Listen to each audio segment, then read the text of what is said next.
Hello, my name is Marlene Pantoja, and this is my narrative analysis presentation on the personality theorist John Bowlby, the founder of attachment theory. My goal today is not just to summarize the theory, but to analyze how Bowlby's personal milestones and the historical crisis he witnessed led to his core theoretical concept, the internal working model. This model, as we will see, serves as the critical prototype that determines our lifelong self esteem and our capacity for social acceptance in adult relationships. Attachment, an evolutionary survival mechanism. Bowlby's theory fundamentally revolutionized how we understand human connection. He proposed that attachment is not a secondary drive, like learning to love your mother because she feeds you, but rather an innate biologically programmed survival system. Think of it this way: for an infant in the ancestral environment, the greatest threat wasn't hunger. Rather, it was predators. The baby's job is proximity maintenance, to keep close to the primary caregiver to survive. This system is governed by three key concepts. The first one being proximity maintenance, the immediate instinctual drive to seek closeness, especially when frightened or distressed. The second one being safe haven. The caregiver provides comfort and soothing, helping the child regulate their emotions during times of stress. And the third one being secure base. Crucially, the caregiver acts as a reliable base from which the child feels safe enough to venture out and explore the world. If the base is secure, the child is empowered to be autonomous. The crucible of loss. Bowlby's defining separations. Bowlby's deep personal interest in the pathology of loss was shaped by two pivotal moments in his childhood, which he later analyzed through his own theoretical lens. The first was the departure of his nursemaid at age 4. In the English aristocratic tradition, the nursemaid was often the primary caregiver. Her sudden leaving felt like a profound loss. Bowlby later equated this experience to losing a mother, cementing his view that the emotional bond is the most critical element of early care. The second, perhaps most traumatic experience was being sent to a rigid all boys boarding school at age 7. This was a formal, institutionalized separation that he later described as psychologically damaging. These early cold experiences directly challenged the prevailing Victorian idea that excessive parental affection would spoil a child. Bowlby's life taught him the opposite: separation and not affection was the danger. World War II: Clinical evidence of disruption.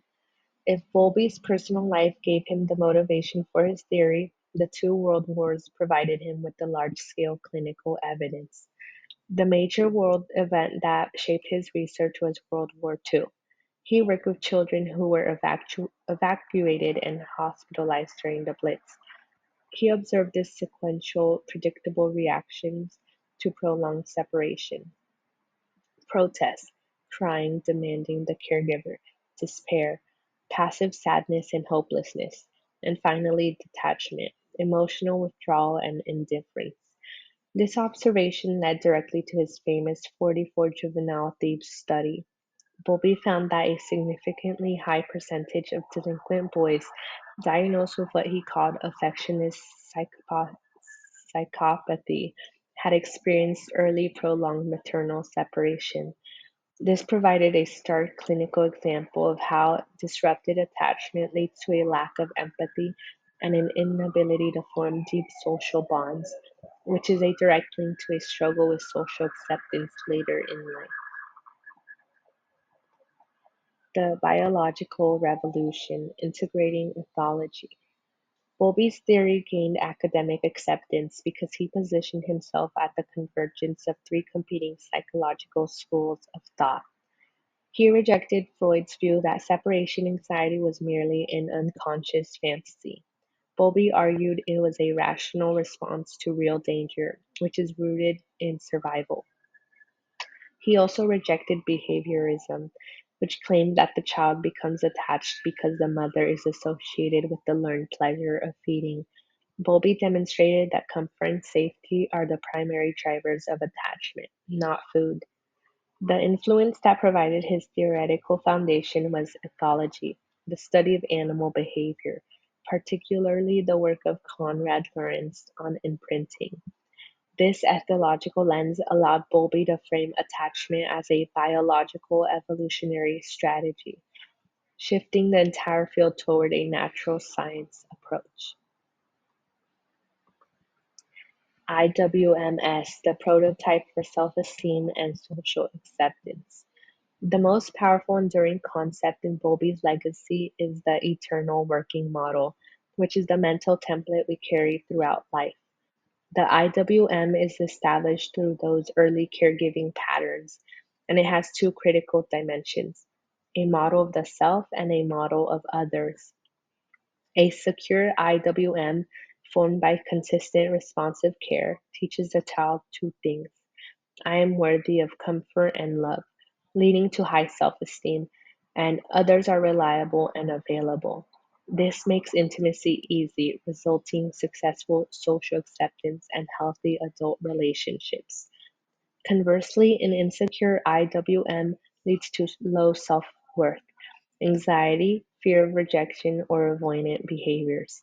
This directly explains why adult dating and friendship dynamics often mirror the underlying struggles and defenses adopted in childhood. Legacy and future, from theory to therapy.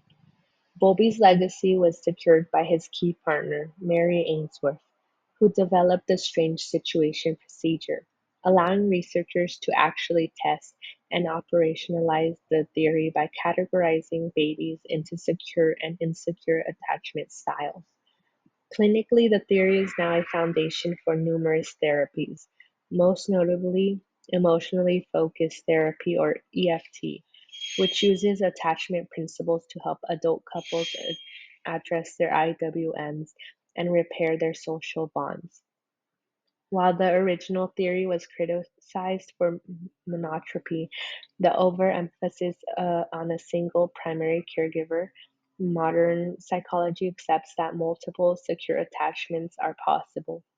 In conclusion, Bowlby's narrative analysis remains essential. His work compels us to understand that human resilience and mental health are profoundly shaped by the earliest social bonds we form. And here are the four required academic and popular press sources used to support this analysis. Thank you.